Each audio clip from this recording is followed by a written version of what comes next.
I am Ferdinand Marcos, and I am the President of the Republic of the Philippines. I stand today on behalf of 110 million Filipinos. Everyone, hello universe, it's me again. Shout out sa inyo mga kababayan. Hello sa mga Marcos loyalist supporters and Filipinos OFW. Shout out po sa inyo. Ayan, mayroon tayong another good news mga kababayan. Yan ay ang PH, pambansang pabahay ng Marcos administration. Alam nyo, itong si Speaker Martin mga kababayan, pinuntahan niya ito so dito sa Palayan City Housing Project. Ang kinagaganda talaga nito sa mga pambansang pabahay ni Pangulong Marcos Jr. ay grabe. Kumpleto mga kababayan. Ito tingnan nyo ito Ito lang basahin natin Ayan may swimming pool, may clubhouse. Hindi clubhouse na yan pang disco Iba po yan. Baka ma-misinterpret nyo po Kayo talaga basketball court, Central Park, tennis court, kompleto ito guys napakaganda itong bahay na ito dyan po sa Palayan. Ngayon, para kompleto rekado mga kababayan, hindi, ibig sabihin para kompleto detalyado, panoorin nyo po ito ay pinasayaan ni Speaker Martin. For sure guys, wala lang time ang Pangulo sa sobrang busy niya sa kanyang trabaho.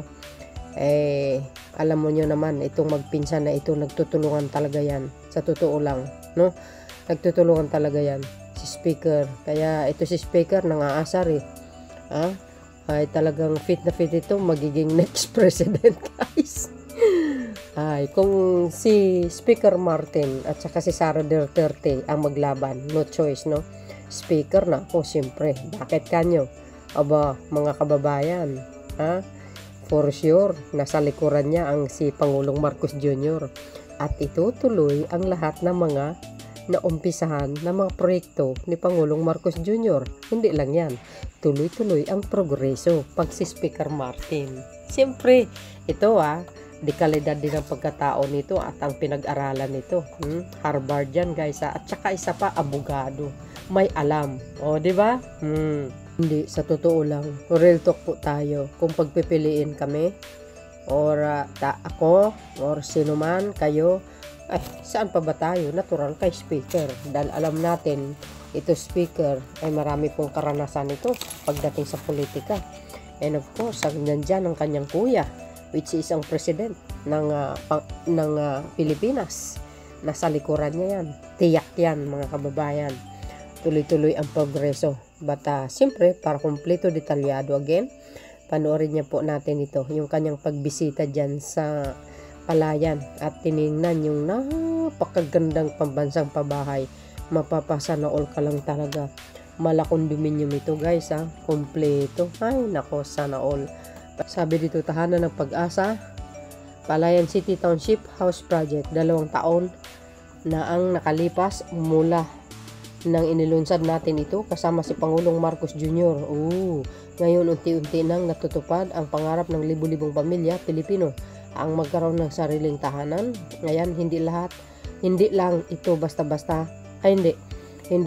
basta mga gusali o proyekto na nakasulat sa papel. Ito'y konkreto tugon sa matagal ng pangangailangan, isang tahanang abot kaya, ligtas at may dignidad.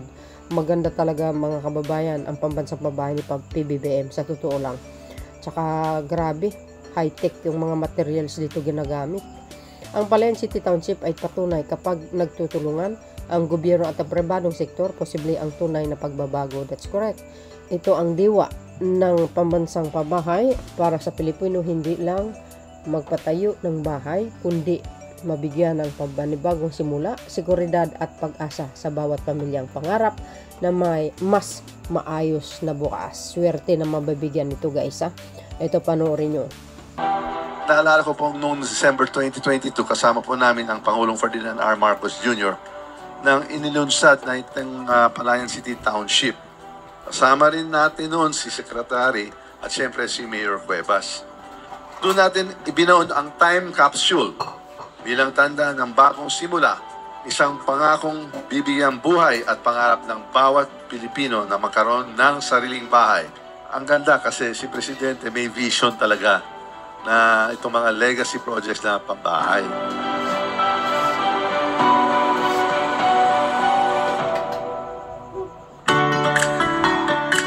Ako po'y labis natutuwa sa pagbisita ni Speaker Romualdez para makita niyo mismo ang ating nagawa dito sa Palayan City sa ilalim ng pambansang pabahay para sa Filipino program ng ating mahal na Pangulong Ferdinand R. Marcos Jr.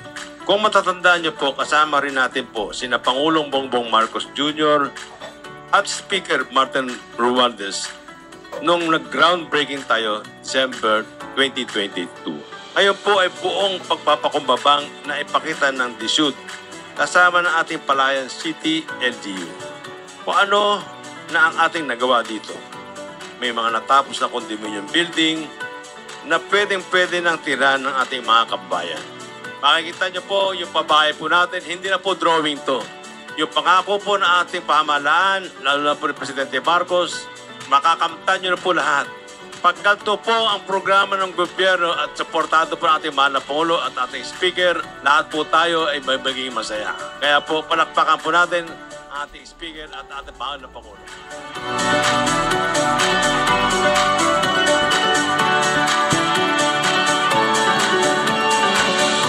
Sa Kongreso, sinisiguro po natin na tuloy-tuloy ang suporta sa pondo, batas at mga polisiya na magpapabilis sa pagbuo ng mga pabahay at higit sa lahat, magpapadali sa pagkuha ng mga unit ng ating mga kababayan. Ang bagong Pilipinas, isang gobyerno hindi lang nangangako, kundi nagtutupad, hindi lang nakikinig, kundi kumikilos.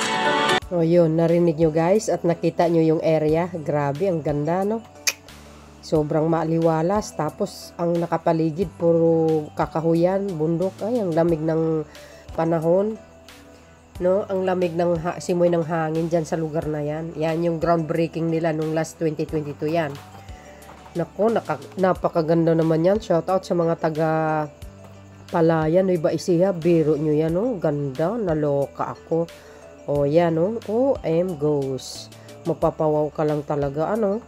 Tsaka hindi lang yun guys, ha. O si Pangulong Marcos Jr., yung pinsan niya na ang inutusan, ano? Sabi sa inyo.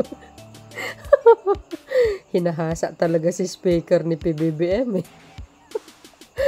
Oo, totoo yan guys, napapansin ko po yan.